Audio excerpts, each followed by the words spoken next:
Bonjour, j'espère que tout va bien chez toi. Sinon, je suis de tout cœur avec toi. Bonne semaine à toi. J'espère que tu auras une meilleure semaine cette semaine que la semaine dernière. Je prie pour toi, je prie pour ta famille, je prie pour tout ce que tu aimes, que cette semaine soit vraiment une semaine pleine d'amour, pleine de joie et pleine de belles surprises. Aujourd'hui, nous avons la fête ou la mémoire de Saint Irénée de Lyon. Irénée de Lyon a été connu pour plusieurs choses. Je vais juste vous souligner trois choses. La première chose dans la vie d'Irénée, c'était qu'il était quelqu'un qui avait beaucoup de respect pour des gens avec lesquels il n'était pas d'accord.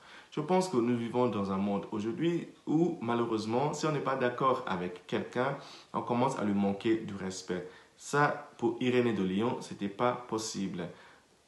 On dit aujourd'hui, on le sait d'ailleurs, que la plupart des œuvres des gens qui n'étaient pas d'accord avec Irénée, la plupart de leurs pensées se trouvent, en fait, la meilleure personne qui a conservé les pensées des adversaires d'Irénée de Lyon, c'était Irénée de Lyon.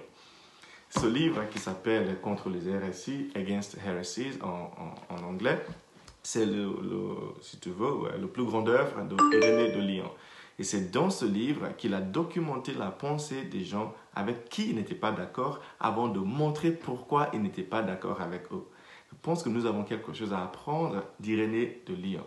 C'est Thomas d'Aquin qui disait que avant de dire pourquoi tu n'es pas d'accord avec quelqu'un, il faut pouvoir démontrer que tu as compris ce que la personne était en train de dire.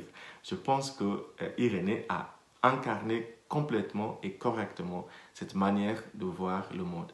Gardons toujours le respect pour les personnes avec qui nous ne sommes pas d'accord. La deuxième chose que nous pouvons apprendre de la vie d'Irénée de Lyon, c'est qu'il était quelqu'un qui cherchait toujours à faire la paix, à réconcilier des gens.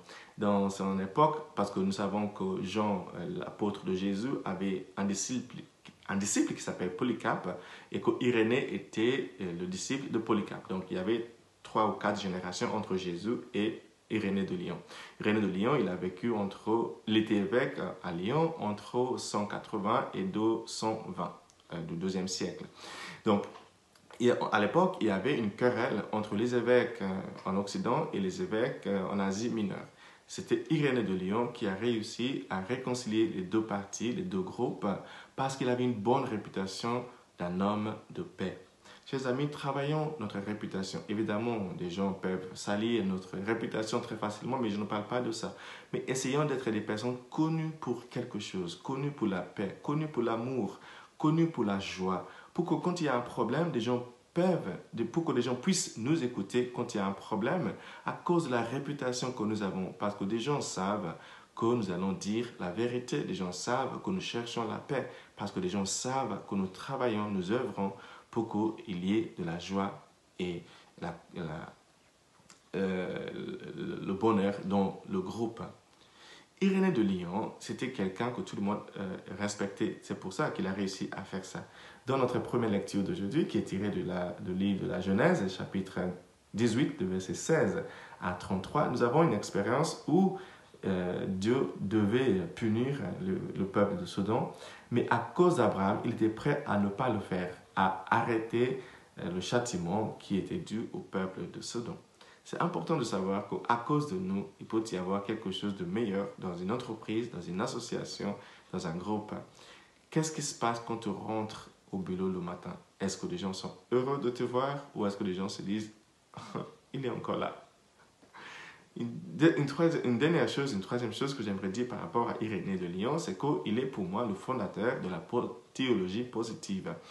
Si vous avez suivi mes 2 conférences à Wagenburg, et où vous avez eu l'occasion de parler de ma thèse de doctorat avec moi, je prône beaucoup la théologie positive.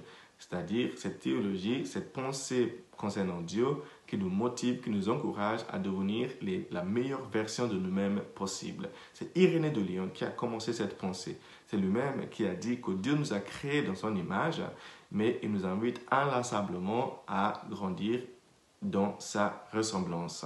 C'est Irénée de Lyon qui était le premier à dire cela. Voilà les 3 choses que je voulais vous dire sur Irénée de Lyon ce matin. C'était un homme qui avait beaucoup de respect pour ses adversaires. C'était un homme de paix Et en plus, c'était un homme qui était très, très positif. J'espère que toi aussi, il y aurait des belles choses, des belles surprises qui vont t'arriver cette semaine, que tu auras beaucoup de positivité dans ta vie et que Dieu te bénisse. Le Père, le Fils et le Saint-Esprit. Amen.